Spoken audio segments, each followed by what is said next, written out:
Hello everyone, welcome back to Parcham. I M पूजा और आज हम डिस्कस करने वाले हैं burning topic China Evergrande crisis.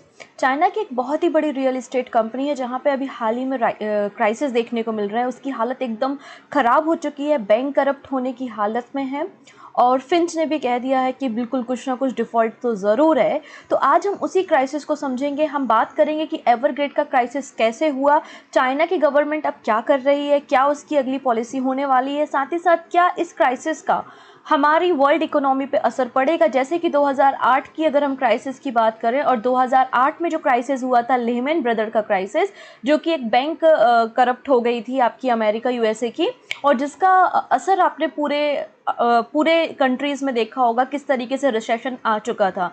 तो आज हमें इसी क्राइसिस के बारे में समझना है। और जब मैं इस आर्टिकल को बना रही थी, तैयार कर रही थी, तो मैंने एक और न्यूज़ यहाँ पे मिंट पे देखी कि एवरग्रेड की एक सब्सिडरी है या फिर एक उसका अलग साइड बिजनेस है इलेक्ट्रॉनिक व्हीकल्स, इलेक्ट्रॉनिक कार को मैन्युफैक्चर करना, और उसने स्टॉप कर दी है वहाँ के वर्कर्स की सैलरी। मतलब ज़रूर ना ज़रूर ऐसी ना कुछ खास बात ज़रूर है वहाँ पर कि उनके पास अभी पैसा नहीं है और बैंक करप्ट होने की हालत में है। तो ऐसा क्या हुआ, क्यों इतनी बड़ी रियल इस्टेट कंपनी जिसका चाइना की जीडीपी में योगदान ही 30% के आसपास है, इतना बड़ा कंट्रीब्यूट करने वाली कंपनी कैसे इस तरीके से आर्थिक मंदी के दौर में चली गई। तो पूरे टॉपिक को हम डिटेल में समझेंगे। तो सबसे पहले हम बात करेंगे एवरग्रेड के बारे में। यहाँ पर आप देख सकते हैं जैसे ये न्यूज़ मार्केट में आती है, न्यूज़ ऐसे शुरू होती है कि एक लेटर जो कि एवरग्रेड के डायरेक्टर जनरल के द्वारा गवर्नमेंट ऑफ चाइना को लिखा जाता है और वो लीक हो जाता है। उसमें वो फाइनेंशियल हेल्प की बात करते हैं कि हम बहुत बुरे दौर से गुजर रहे हैं और हमको आपकी कुछ मदद चाहिए। जैसे ही ये इन्फॉर्मेशन लीक हो जाती है, उसी समय आप यहाँ पर देखेंगे कि जो शेयर मार्केट में शेयर्स के वैल्यू है, हांगकांग का जो शेयर मार्केट है, वहाँ पर आप एवरग्रेड के ग्रुप के स्टॉक देख सकते हैं किस तरीके से ये फॉल होना शुरू हो जाते हैं, डाउन होना शुरू हो जाते हैं। सारे जो इन्वेस्टर हैं वो सभी लोग शेयर होल्डर हैं, अपना पैसा निकालना शुरू कर देते हैं और लगातार इसके जो ब्रांड वैल्यू है या फिर इसके शेयर है लगातार डाउन होते जा रहे हैं। तो सबसे पहले हम बात कर लेते हैं इस पूरे क्राइसिस के बारे में, कहाँ से शुरू हुआ, कैसे हुआ और क्या चाइना गवर्नमेंट करती है। तो आइए शुरुआत करते हैं। सबसे पहले ये एवरग्रेड जो कंपनी है, ये चाइना की एक रियल इस्टेट कंपनी है, ठीक है। लगभग 280 सिटीज़ में इसके 1300 प्रोजेक्ट रन हो रहे हैं और इस पूरी कंपनी में लगभग 2 लाख से ज़्यादा वर्कर काम करते हैं। और ये कंपनी हर साल लगभग 38 लाख लोगों को एम्प्लॉयमेंट या रोजगार देती है। साथ ही साथ फॉरेन ट्रेड में भी इसका 9% की हिस्सेदारी आप देखेंगे चाइनीज़ गवर्नमेंट को मिलती है। इनफैक्ट लास्ट ईयर अकेले की इसकी सेल जो है वो 8 लाख करोड़ के आसपास हुई थी। और national bureau of economic research की जो रिपोर्ट आई थी, और ये जो इस ग्रुप के डायरेक्टर जनरल हैं वो भी एशिया के टॉप मिलेनियर्स में शामिल होते हैं। और इनकी रिपोर्ट के अकॉर्डिंग जो चाइना के 30% जीडीपी भी होल्ड करती है ये बड़ी कंपनी। तो आप देख सकते हैं कि कंपनी कितनी बड़ी है ना। इसकी वैल्यू से आप देख सकते हैं कितनी बड़ी है। लेकिन इसके ऊपर अभी लगभग 300 बिलियन डॉलर का कर्जा है। मतलब आप इसको अगर एस्टिमेट लगा लें तो लगभग 22 लाख करोड़ रुपए का कर्जा या डेब्ट जो है इस कंपनी के ऊपर आ चुका है। अब ये कंपनी कैसे ही इस कर्जे को चुकाएगी, जबकि हमारे भारत की जो सबसे बड़ी कंपनी जिसको हम रिलायंस इंडस्ट्रीज़ के नाम से जानते हैं, उस रिलायंस इंडस्ट्रीज़ का ही मार्केट कैप केवल 16 लाख करोड़ रुपए इसका है, जबकि इसके ऊपर जो कर्जा है वो 22 लाख करोड़ रुपए का है। इसने 171 बैंकों से, 121 फाइनेंशियल इंस्टीट्यूट से और कुछ और इन्वेस्टर्स और कॉन्ट्रैक्टर से जो है वो लोन लेकर रखा हुआ है। और इसकी जो वैल्यू है, क्योंकि अब आपने लोन लिया है तो उस पर इंटरेस्ट भी लगता है, तो डेली जो है वो 2000 करोड़ जो है इसका डेप्ट जो है वो इंक्रीज़ होते जा रहा है। तो ऐसा नहीं है। अगर हम ईयर 2000 की बात करते हैं, ईयर 2000 में चाइना में जो हुआ वो रियल इस्टेट में बूम आया। तो जो रियल इस्टेट कंपनीज थी वो कंस्ट्रक्शन करने लगी, अपार्टमेंट्स को बिल्ड करने लगी। अगर एवरग्रेड की बात करें तो अगर आप हर चाइनीज़ के पास जाते हैं तो चौथे में से अगला एक व्यक्ति जो होगा उसके पास जो अपार्टमेंट या घर है वो एवरग्रेड का ही है, ठीक है ना। तो इस तरीके से बहुत ही बड़ी मैन्युफैक्चर कंपनी है और इसका बहुत बड़ा रियल इस्टेट में नाम है। तो 2000 में जब रियल इस्टेट में बूम आता है चाइना में, तो जो बैंक्स होते हैं वो लोग डिसाइड करते हैं चलो हम जो है वो एक रिलायबल रेट पे एक रिलैक्सेशन जो है वो रियल इस्टेट्स को देंगे, जिससे वो मैन्युफैक्चरिंग का काम, डेवलपमेंट का काम कर सके। तो बहुत बड़ी अमाउंट में जो है वो बैंकों ने लोन बांटना शुरू किया।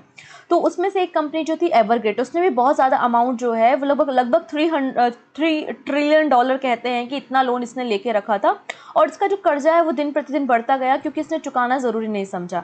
लेकिन इसका काम चल रहा था, क्योंकि जब भी इसको ज़रूरत होती थी इन्वेस्टर के पास या फिर बैंक के पास जाता था और इसको लोन मिल जाता था, तो सही साठ काम चल रहा था। लेकिन हाल ही में जब चाइना ने यहाँ पे पॉलिसी लॉन्च की, चाइना की जो सेंट्रल बैंक है उसने पॉलिसी लॉन्च की जिसको 3 रेड लाइन पॉलिसी या रूल कहते हैं। उसने कहा कि जो रियल इस्टेट कंपनी ऑलरेडी बहुत बड़ा अमाउंट ले चुकी है और उन्होंने अपना कर्जा अभी तक नहीं चुकाया है, तो उनको अब हम लोन नहीं देंगे। तो यहाँ पर इसकी हालत थोड़ी सी तंगी आ गई, थोड़ी सी ख़राब हो गई कि अब क्या करेंगे। तो इसने सेकेंड सोर्स ढूंढ लिया। इसने नेक्स्ट सोर्स ढूंढ लिया WMP, मतलब वेल्थ मनी प्लानिंग या वेल्थ मैनेजमेंट प्लानिंग के नाम से उसको जानते हैं। इसने कहा कि आप बैंक में पैसा रखवाते हो, बैंक में सेविंग अकाउंट में पैसा होता है, 3-4% आपको इंटरेस्ट मिलता है, यहाँ पर आप इन्वेस्ट करो, हमारी कंपनी में इन्वेस्ट करो, 8 से 10% जो है वो हम आपको फिक्स्ड अमाउंट ऑफ इंटरेस्ट देंगे। तो जो एम्प्लॉयज़ थे, जो शेयर होल्डर्स थे, वो सभी लोग जो है वो यहाँ पर पैसे रखवाने लगे कि एक सर्टेन टाइम के बाद हमको अमाउंट मिलेगा। साथ ही फॉर्चून 500 के अंडर ये कंपनी आती है, तो एक रिलायबल होता है, एक ट्रस्ट वर्दी कंपनी भी मानी जाती है। तो उस ट्रस्ट के कारण जो है वो लोगों ने, डेवलपर्स ने इसमें इन्वेस्ट करना शुरू किया। तो ये सेकंड सोर्स उस कंपनी को मिल गया कि चलो अब यहाँ से हमारी इनकम होगी और हम अपने डेवलपमेंट का काम करते रहेंगे। ठीक है, साथ ही साथ इसके जो CEO हैं या फाउंडर हैं एवरग्रेड कंपनी के, ये चाइना की कम्युनिस्ट पार्टी के मेंबर है। तो एक और फेस आपको नोन फेस देखने को मिलता है कि हाँ, एक पॉलिटिकल लीडर है तो ट्रस्ट वर्दी, हम यहाँ पर इन्वेस्ट कर सकते हैं। पर इन्वेस्टर्स को नहीं पता था कि एक समय ऐसा आएगा कि ये बैंक करप्टी की कगार पे आ जाएगी और हमारे पूरा पैसा, हमारा पूरा जो वेल्थ है वो डूबना शुरू हो जाएगा। ठीक है, साथ ही साथ अब इसने क्या किया, जो भी प्रॉफिट होता था वो अपने शेयर होल्डर में बांटना शुरू कर दिया। आपका कंसर्न क्या होना चाहिए कि आपने बैंक से लोन लिया है, आप अपना कर्जा चुकाइए। लेकिन जो CEO या फाउंडर्स हैं उन्होंने ऐसा नहीं सोचा, अपने आप को प्रमोट करने में लगे रहे, अपने आप का प्रॉफिट बनाने में लगे रहे। तो लगभग 3500 करोड़ रुपीस जो डिविडेंड है उसने अपने शेयर होल्डर्स में या अपने साथ वालों के बीच में से क्या कर दिया, बांट दिया। जनरली जो शेयर होल्डर है वो करीबी ही हैं इनके, जिनके बीच में पूरा का पूरा पैसा बांट दिया गया। जबकि आपका कंसर्न क्या होना चाहिए कि आपको अब डेप्ट को क्लियर करना होना चाहिए। तो पिछले 2 साल की जो रिपोर्ट कहती है कि लगभग 27,000 करोड़ रुपीस इनका जो है वो प्रॉफिट हुआ, जिसमें से 61,000 करोड़ रुपीस जो है वो तो डिविडेंड दे दिया। मतलब आपको प्रॉफिट कम हो रहा है, लोगों को प्रॉफिट आप ज़्यादा कमा रहे हो, अपनी मनी को बनाने में लगे हुए, लोगों के पैसे की आपको कोई चिंता नहीं है, या फिर आपको बैंक के कर्जे की कोई चिंता नहीं है। तो गवर्नमेंट को भी ऐसा सोचना चाहिए कि जब ऐसी कंपनी है कि जो इतना ज़्यादा डेप्ट कर चुकी है, कर्जा रख चुकी है, तो उस पर भी स्ट्रिक्ट एक्शन लेने चाहिए थे।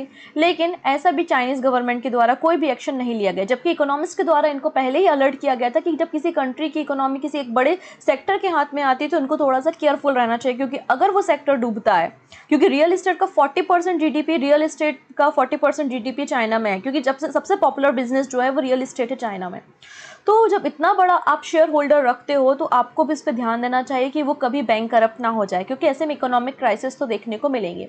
साथ ही साथ इस कंपनी ने क्या किया, इसका रियल इस्टेट का बिजनेस था, ओके, वेल एंड गुड। लेकिन इन्होंने क्या किया, इन्होंने डाइवर्सिफिकेशन करना शुरू कर दिया। मतलब इनका जो पैसा आ रहा है वो दूसरे बिजनेस में डालना शुरू कर देते हैं। इन्होंने चाइना की सबसे महंगी फुटबॉल टीम के ये मालिक है, लगभग 14,000 करोड़ रुपए में इन्होंने फुटबॉल टीम खरीदी। उसके बाद लगभग 10,000 करोड़ रुपए में ये फुटबॉल स्टेडियम बनवाया, जिसमें 1 लाख से ज़्यादा लोग बैठ सकते हैं। इसके अलावा इन्होंने क्या किया, बॉटल का बिजनेस शुरू किया, इलेक्ट्रिक कार का बिजनेस शुरू किया, पिक का फार्मिंग शुरू की, और मतलब अलग अलग सेक्टर में इन्होंने पैसा डालना शुरू कर दिया। लेकिन जब क्राइसिस आए तो इन सारे सेक्टर से इतना इनकम इनको थी नहीं कि ये अपने डेब्ट को क्लियर कर सकें।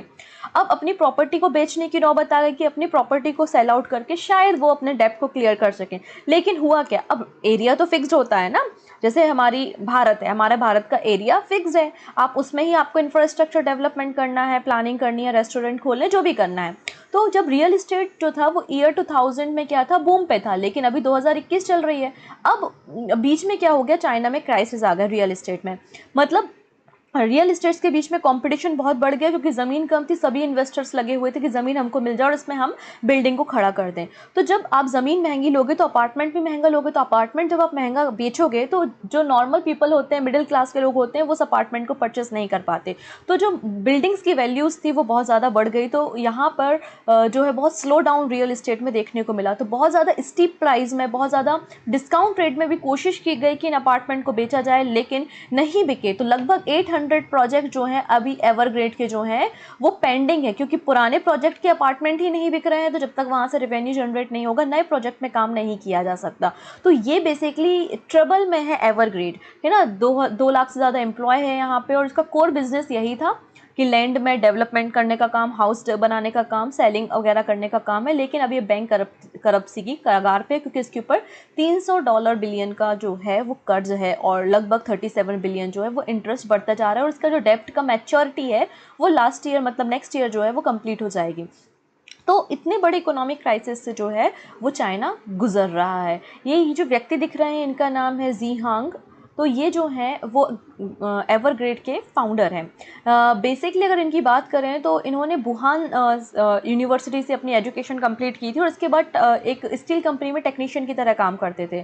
फिर ये रियल इस्टेट में 1992 में आते हैं और उसके बाद 1996 में अपनी कंपनी इस्टेब्लिश करते हैं और इसका हेड ऑफिस आपको सिनजान चाइना में देखने को मिलेगा। तो इन्होंने अपनी कंपनी बनाई इस तरीके से, और जब इन्होंने अपनी कंपनी बनाई थी तो उस समय जो एग्जिस्टिंग पॉलिटिकल पार्टी थी उसके जो ब्रदर थे 16% शेयर तो उसके थे, मतलब पॉलिटिकल सपोर्ट भी शुरुआत से इनको रहा है, साथ ही साथ चाइनीज़ कम्युनिस्ट पार्टी के मेंबर के रूप में भी रहे हैं। तो इस पर बहुत अच्छा एक स्टेटमेंट कुछ समय पहले अली बाबा के फाउंडर जैक मा के द्वारा कहा गया था कि चाइना में वही लोग आगे बढ़ सकते हैं या उनको ही बैंक लोन देती है जिनकी पॉलिटिकल अप्रोच होती है, जो पावरफुल होते हैं, मतलब बैंक को क्रिटिसाइज़ किया था। और उसके बाद आपको पता है कि 3 महीने तक जो है वो जैक मा गायब रहे थे, है ना। तो अगर आप कोई भी व्यक्ति गवर्नमेंट के खिलाफ कुछ भी बोलता है तो वहाँ से वो गायब कर लिया जाता है। इसी प्रकार अगर एएनटी कंपनी थी एक यहाँ पर, तो उन्होंने जब कुछ स्टेटमेंट गवर्नमेंट के एंटी गवर्नमेंट स्टेटमेंट दिए तो इसके भी आईपीओ को इन्होंने बैन कर दिया था और लगभग $3 बिलियन का नुकसान इस कंपनी को हुआ था। और हाल ही में एचएनए ग्रुप जो है ये भी चाइना का एक रियल इस्टेट ग्रुप है, एविएशन सेक्टर में भी काम करता है और ये भी बैंक करप्ट हो गया है। मतलब 2 ऐसी रियल इस्टेट बड़ी कंपनी जो चाइना में काम करती थी, जो इसकी इकोनॉमी का बहुत बेहतरीन हिस्सा था, चाइना की जीडीपी को होल्ड करता था, वो दोनों बैंक करप्सी की कगार पे हैं। इसका ये मतलब हुआ कि धीरे धीरे जो है वो इकोनॉमी क्राइसिस जो है वो चाइना में मंडरा रहा है। अब चाइना को बहुत जल्दी कुछ ना कुछ ऐसा करना पड़ेगा जिससे वो इस इकोनॉमिक क्राइसिस से छुटकारा पा सके। तो क्वेश्चन ये बनता है कि जिस तरीके से 2008 में लेहमैन ब्रदर क्राइसिस हुआ था, कि इसी प्रकार से चाइना के इस क्राइसिस का असर पूरे वर्ल्ड में मिलेगा, तो आंसर है नो। इतना बड़ा असर देखने को नहीं मिलेगा, क्योंकि जो लेहमैन ग्रुप था, है ना, उसके ऑफिसेज हर एक कंट्री में रन होते थे, और जो अमेरिका की इकोनॉमी थी वो दुनिया की सबसे पावरफुल इकोनॉमी है, और वो एक बैंक इंस्टीट्यूट था, तो उसका असर सब में देखने को मिला। और एक रियल इस्टेट ग्रुप है तो बिल्कुल इसका असर भारत में देखने को मिलेगा। टाटा ग्रुप, जिंदल ग्रुप, इन सभी में असर बिल्कुल देखने को मिलेगा, क्योंकि हमारे भारत का जो स्टील है या मेटल है वो सबसे ज़्यादा एक्सपोर्ट जो है वो चाइना में होता है। जब रियल इस्टेट ही नहीं रहेंगे, बिल्डिंग के कंस्ट्रक्शन ही नहीं होगा, तो उस मेटल की भी हमको ज़रूरत नहीं पड़ेगी। तो जैसे ही ये न्यूज़ आती है मार्केट में कि ये बैंक करप्ट होने की कगार पे है, डिफ़ॉल्ट है, तो बिल्कुल शेयर मार्केट में प्राइस जो है वो डाउन होना शुरू हो गए, लोगों ने प्रोटेस्ट करना शुरू कर दिया। और आप टाटा स्टील के यहाँ पे देख सकते हैं किस तरीके से इस न्यूज़ के आने के बाद इसके जो प्राइस हैं वो शेयर जो हैं वो लगातार डाउन होते चले जा रहे हैं। लेकिन भारत को इससे एक फ़ायदा भी हो सकता है। वो कैसा फ़ायदा है? अगर इकोनॉमिक क्राइसिस चाइना में होते तो इन्वेस्टर्स को एक नया प्लेस मिलेगा इन्वेस्ट करने के लिए, वो होगा हमारा इंडिया। तो हो सकता है मैन्युफैक्चरिंग यूनिट्स वगैरह जो है वो भारत में खोली जाए और जो एफडीआई है वो भारत में आए, तो ऐसा भविष्य में देखा जा सकता है, लेकिन अभी हम ऐसा कुछ कह नहीं सकते हैं।